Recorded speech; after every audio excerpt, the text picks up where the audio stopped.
What's up everybody, I am Jasprit Singh from theminoritymindset.com and welcome to The Minority Mindset. For the last year or so, I've been really trying to limit how much time I spend on my personal social media accounts just because I don't really like social media that much for my personal self. I don't know, it just kind of seems like a drain to me, so I've been trying to avoid it.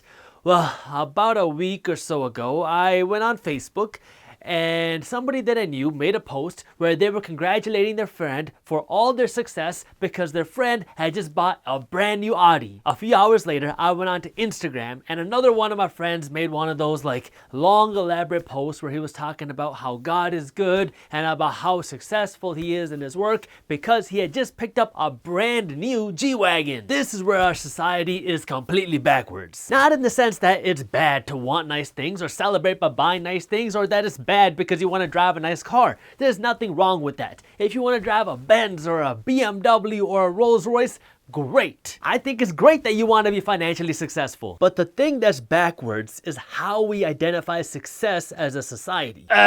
You're probably just jealous, Jasprit, that they weren't watching your videos so they couldn't smash that thumbs up button below. If you saw somebody that you know posting about their brand new $100,000 car, you are probably gonna think that they are very successful. Now, I know there's a lot of different definitions of success out there. Success can mean happiness or having a sense of purpose or giving back, but for the purposes of this video, when I talk about success, I'm talking solely financial success. Here's the thing. A nice car, a fancy watch, and a big house do not mean that you are successful, okay? It means that you possess nice stuff. Did you see what I did there? I said you possess nice stuff, not that you own it, because you don't own your car, your watch, or your house until you don't have to make payments on it anymore. Look, you cannot say that you own your car if you have to pay $500 to your bank in order to drive it, because if you didn't pay your bank for a couple months, then that car is not going to be yours anymore. So if you have a nice car, a big house, and a fancy watch, you possess some nice stuff,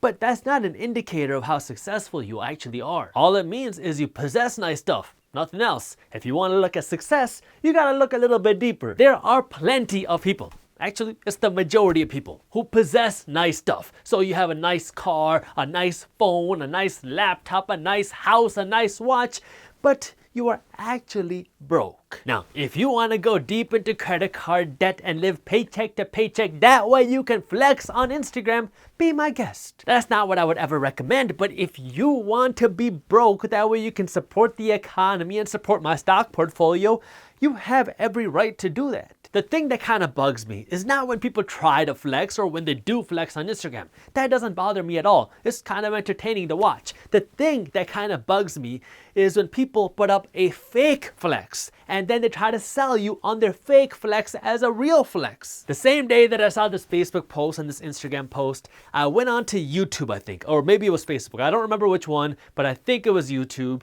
And this is a true story. So I go on to YouTube and there was this advertisement of this guy who was sitting on a private jet and in his hand, he was holding a stack of cash. Now, I'm pretty sure it was just a $100 bill on top with a bunch of singles behind it, but that's besides the point. I have no idea who this guy is, okay? This is the first time I've ever seen this person's face, and he's sitting in this private jet, and he's talking about how you can live a great lifestyle. Still, nothing wrong here. If you got a private jet, cool, flex it off. But the thing that I got kind of irritated by, we could say, is he went off and he was talking about how you can live the great life that he has and have exotic cars. Still, nothing wrong here. If you have exotic cars and a jet, cool. But then he went out and he said that he makes $30,000 a month, and he was implying that his $30,000 a month income affords him a private jet, exotic cars, and all these nice vacations.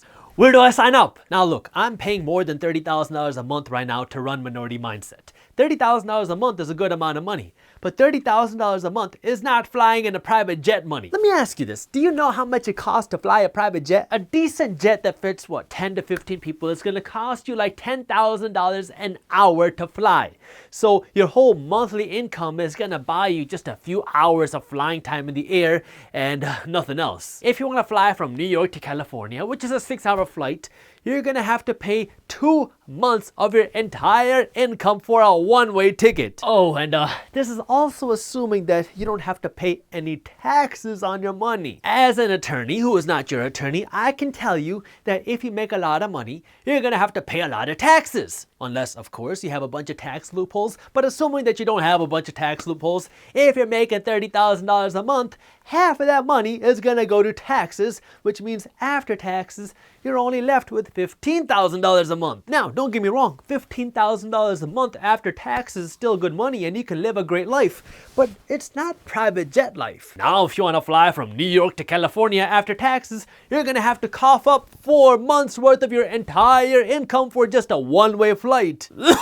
There's my money. Well, don't cough too much because otherwise people are going to think you have the Rona. Now, if you fly from New York to California and then you ever decide that you want to go back to New York and you want to go back the same way that you went, now you're going to have to spend 8 months of your entire rich life salary for a round trip from New York to California. Add in the cost of your cars and your home and your vacations, and yeah, you got no money left. You shot a video on a private jet, but you don't got money for rent anymore. Our society is backwards because we associate success with how many liabilities you own. A liability is something that takes money out of your pockets, like a shirt. If you go out and you buy a $100 shirt, now you just spent $100 and you're never gonna get the $100 back again. Even if you try to sell your shirt, you're not gonna get $100 back. An asset, on the other hand, is something that puts money into your pocket, like an investment. So if you went out and you bought $100 worth of a clothing stock, and this clothing stock did well,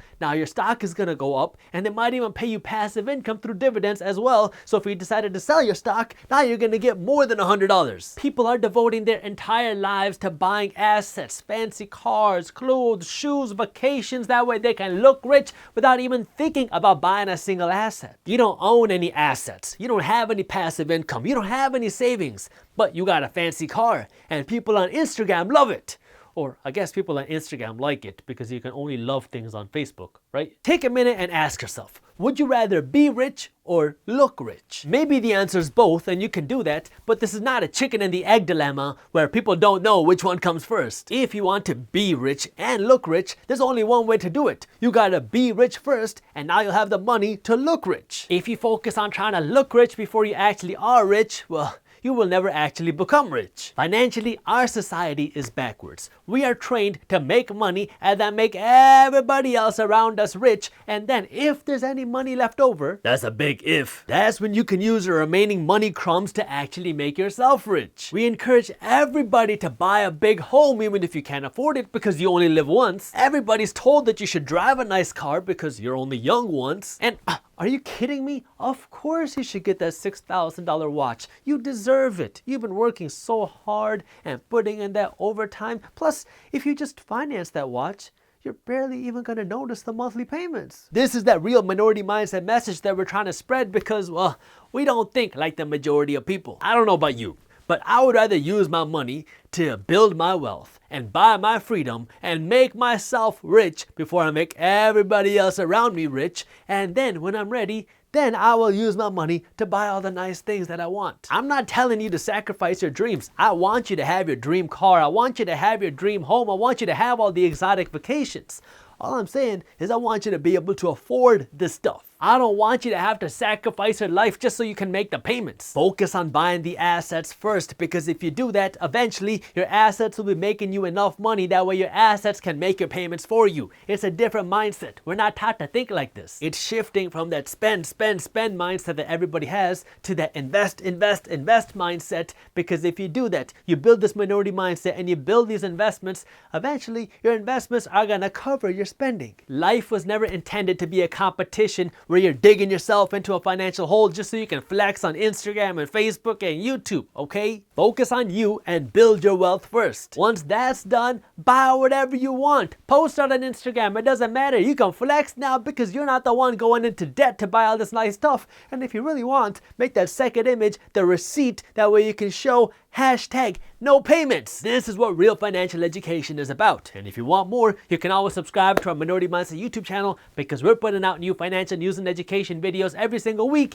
And we also have a free ebook on money management and investing that you can read for free when you sign up for our financial education emails, which are also free. You can get a free ebook and start reading our financial education emails by clicking the link up here or by clicking the link in the description below. By the way, our financial education emails are separate from our financial news emails. Thank you for watching. If you enjoyed this video, share it with one friend, that way we can help spread the word. If you want to learn more about why the majority of Americans are broke, I already made a video on this, and you can watch this video on YouTube by clicking this button right over here. Thank you for watching, and as always, keep hustling.